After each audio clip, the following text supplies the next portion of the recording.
Bonjour, dans cette vidéo, on va voir la gestion des interventions de maintenance.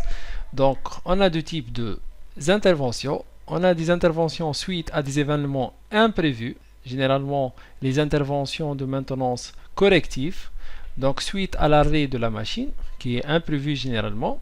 Donc, l'opérateur qui travaille sur la machine, il va lancer une demande d'intervention prioritaire chez le service maintenance. Le service maintenance, il va développer un banc de travail sur la base des documents et des moyens techniques. Donc, par la suite, les techniciens, il va prendre ce banc de travail, il va faire le diagnostic. Donc, il peut réaliser un dépannage rapide sans l'utilisation des pièces de rechange en stock.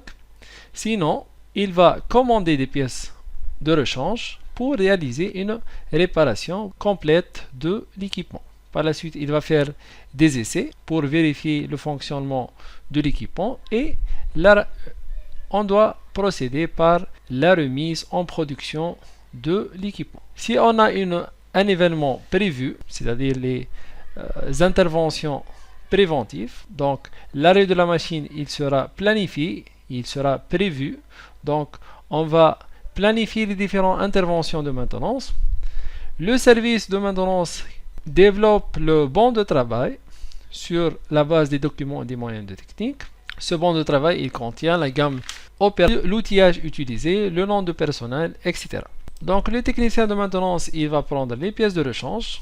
Il doit réaliser l'intervention de maintenance. Par la suite, il va essayer l'équipement et il doit remettre en production l'équipement. Donc, voici comment on réalise les interventions de maintenance suite à des événements imprévus ou suite à des événements prévus. Dans le cas d'événements imprévus, suite à une panne machine, donc la production elle est arrêtée, donc l'opérateur machine il doit rédiger une demande d'intervention de maintenance pour le service maintenance. L'opérateur machine se pose alors les questions suivantes. Donc, que faut-il mettre sur la demande d'intervention? Or, avant, c'était simple. En fait, les anciens opérateurs connaissent les machines. Ils ne remplissaient pas des papiers. Maintenant, ils sont à la retraite. Donc, avec les nouveaux opérateurs, c'est moins facile car ils ne connaissent pas bien les machines. Donc, comment vont faire les nouveaux pour savoir quand on est en panne et quand on peut arriver sur la machine pour réaliser le dépannage? En plus, ils connaissent mal l'usine et les équipements. Comment vont-ils savoir si la panne elle est urgente ou combien de temps ça prend cette panne? Comment vont-ils être au courant des défauts constatés? Une autre question très importante, comment ils vont procéder pour réparer la panne? Donc l'opérateur doit rédiger une demande d'intervention. Voilà un exemple de demande d'intervention. Donc on va rédiger la date et l'heure de la demande, l'atelier, le secteur, le numéro et le code de la machine, le type de la machine, le service demandeur et le nom de demandeur, et la cause et le motif de la demande, ainsi que l'état de la machine. Est-ce qu'elle est en arrêt ou en marche? Voici donc un exemple de demande d'intervention que l'opérateur doit rédiger pour le technicien de maintenance. Le technicien de maintenance peut maintenant intervenir grâce à la demande d'intervention. Donc, il doit procéder à la remise en état de la machine ou la réparation de la machine défectueuse. Par la suite, il doit redémarrer la production et enfin, il doit rédiger un compte rendu de l'intervention déjà réalisée. Une fois son travail terminé, le technicien doit faire un compte rendu de l'intervention. Donc, ce compte rendu permettant de développer l'historique de la machine et d'analyser ces données-là afin d'améliorer les interventions de maintenance. Dans cette fiche d'intervention ou dans ce compte rendu, le technicien il va indiquer le début, la fin et la durée de l'intervention, le nom de l'intervention ou du technicien de maintenance, la nature de l'intervention, est-ce qu'elle est mécanique, électrique, pneumatique, hydraulique, etc.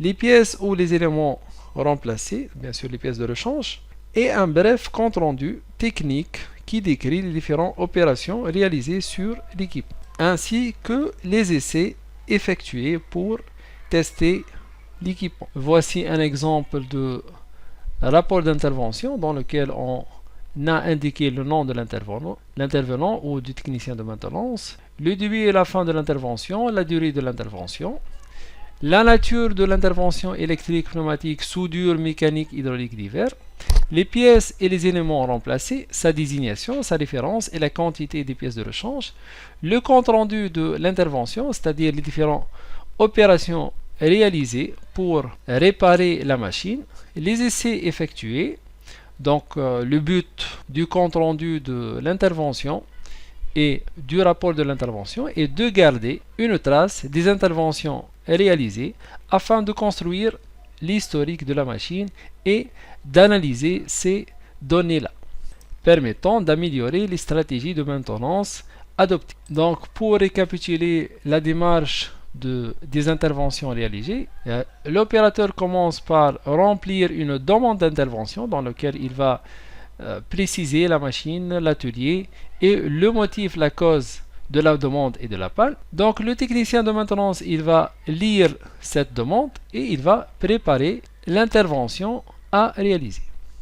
Après l'intervention du technicien et la réparation de la machine, il doit donc remplir un rapport ou un compte rendu d'intervention. Ce document est classé soit manuellement soit informatiquement afin de construire un historique de la machine. Donc voilà la démarche des interventions de maintenance, comment elle est réalisée.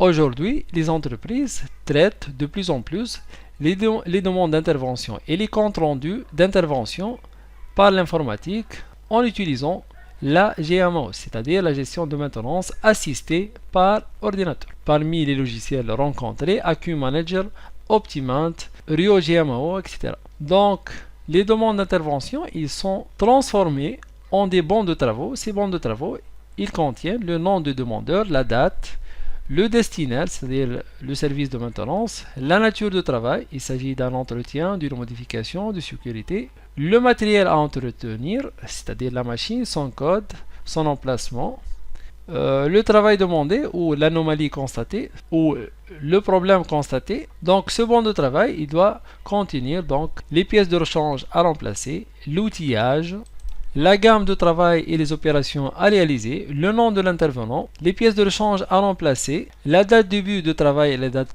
de fin, l'autorisation de service de maintenance, ainsi de suite. Les bons de travail présentent plusieurs avantages, à savoir le suivi de toutes les interventions. C'est un aide-mémoire des interventions à traiter. Elle permet aussi la planification des tâches à réaliser. Elle permet le suivi du statut des demandes de travaux, la prise en compte, les refus de ces demandes, les encours, etc. La formalisation de l'expression du besoin. En fait, c'est un document officiel lors d'une tâche réalisée par une entreprise extérieure. Or, lors de sous-traitance des interventions de maintenance, il permet aussi l'alimentation d'une base de données, effets, causes, remèdes utilisés par la suite dans l'analyse des équipements et des pannes.